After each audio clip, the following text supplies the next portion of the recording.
Matthew chapter 26. When Jesus had finished saying all these things, he told his disciples, "You know that the Passover is 2 days away, and the Son of Man will be handed over to be crucified." At that time the chief priests and elders of the people assembled in the courtyard of the high priest, whose name was Caiaphas, and they conspired to arrest Jesus covertly and kill him. But not during the feast, they said, or there may be a riot among the people. While Jesus was in Bethany, in the home of Simon the leper, a woman came to him with an alabaster jar of expensive perfume, which she poured on his head as he reclined at the table. When the disciples saw this, they were indignant and asked, "Why this waste? This perfume could have been sold at a high price and the money given to the poor." Aware of this, Jesus asked, "Why are you bothering this woman? She has done a beautiful deed to me. The poor you will always have with you, but you will not always have me. By pouring this perfume on me, she has prepared my body for burial. Truly I tell you, wherever this gospel is preached in all the world, what she has done will also be told in memory of her." Then one of the 12, the one called Judas Iscariot, went to the chief priests and asked, "What are you willing to give me if I hand him over to you?" And they set out for him 30 pieces of silver. So from then on, Judas looked for an opportunity to betray Jesus. On the first day of the Feast of Unleavened Bread, the disciples came to Jesus and asked, "Where do you want us to prepare for you to eat the Passover?" He answered, "Go into the city to a certain man and tell him that the teacher says, 'My time is near. I will keep the Passover with my disciples at your house.'" So the disciples did as Jesus had directed them and prepared the Passover. When evening came, Jesus was reclining with the 12 disciples, and while they were eating, he said to them, "Truly I tell you, one of you will betray me." They were deeply grieved and began to ask him one after another, "Surely not I, Lord?" Jesus answered, "The one who has dipped his hand into the bowl with me will betray me. The Son of Man will go just as it is written about him, but woe to that man by whom he is betrayed. It would be better for him if he had not been born." Then Judas, who would betray him, said, "Surely not I, Rabbi." Jesus answered, "You have said it yourself." While they were eating, Jesus took bread, spoke a blessing, and broke it, and gave it to the disciples, saying, "Take and eat, this is my body." Then he took the cup, gave thanks, and gave it to them, saying, "Drink from it, all of you. This is my blood of the covenant, which is poured out for many for the forgiveness of sins. I tell you, I will not drink of this fruit of the vine from now on until that day when I drink it anew with you in my Father's kingdom." And when they had sung a hymn, they went out to the Mount of Olives. Then Jesus said to them, "This very night you will all fall away on account of me, for it is written, 'I will strike the shepherd, and the sheep of the flock will be scattered.' But after I have risen, I will go ahead of you into Galilee." Peter said to him, "Even if all fall away on account of you, I never will." "Truly I tell you," Jesus declared, "this very night, before the rooster crows, you will deny me 3 times." Peter replied, "Even if I have to die with you, I will never deny you." And all the other disciples said the same thing. At that time Jesus went with his disciples to a place called Gethsemane, and he told them, "Sit here while I go over there and pray." He took with him Peter and the 2 sons of Zebedee, and began to be sorrowful and deeply distressed. Then he said to them, "My soul is consumed with sorrow to the point of death.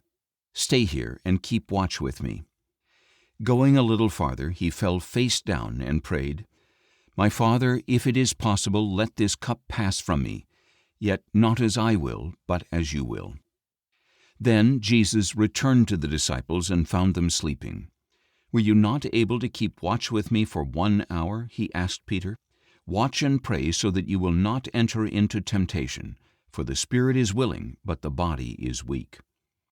A second time he went away and prayed, "My Father, if this cup cannot pass unless I drink it, may your will be done." And again Jesus returned and found them sleeping, for their eyes were heavy. So he left them and went away once more and prayed a third time, saying the same thing. Then he returned to the disciples and said, "Are you still sleeping and resting? Look, the hour is near, and the Son of Man is betrayed into the hands of sinners. Rise, let us go. See, my betrayer is approaching." While Jesus was still speaking, Judas, one of the 12, arrived, accompanied by a large crowd armed with swords and clubs, sent from the chief priests and elders of the people. Now the betrayer had arranged a signal with them. "The one I kiss is the man. Arrest him." Going directly to Jesus, he said, "Greetings, Rabbi," and kissed him. "Friend," Jesus replied, "do what you came for." Then the men stepped forward, seized Jesus, and arrested him. At this, one of Jesus' companions drew his sword and struck the servant of the high priest, cutting off his ear. "Put your sword back in its place," Jesus said to him, "for all who draw the sword will die by the sword. Are you not aware that I can call on my Father, and he will at once put at my disposal more than 12 legions of angels?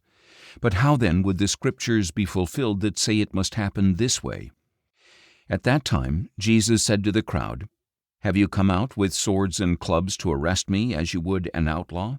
Every day I sat teaching in the temple courts, and you did not arrest me. But this has all happened so that the writings of the prophets would be fulfilled." Then all the disciples deserted him and fled. Those who had arrested Jesus led him away to the house of Caiaphas the high priest, where the scribes and elders had gathered.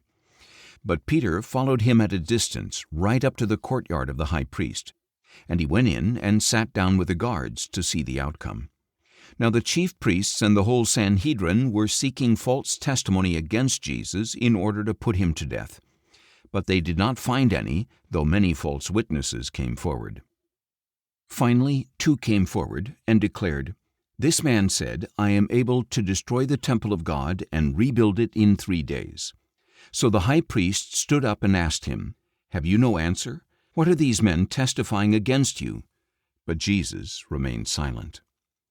Then the high priest said to him, "I charge you under oath by the living God. Tell us if you are the Christ, the Son of God."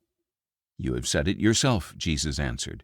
"But I say to all of you, from now on you will see the Son of Man sitting at the right hand of power and coming on the clouds of heaven."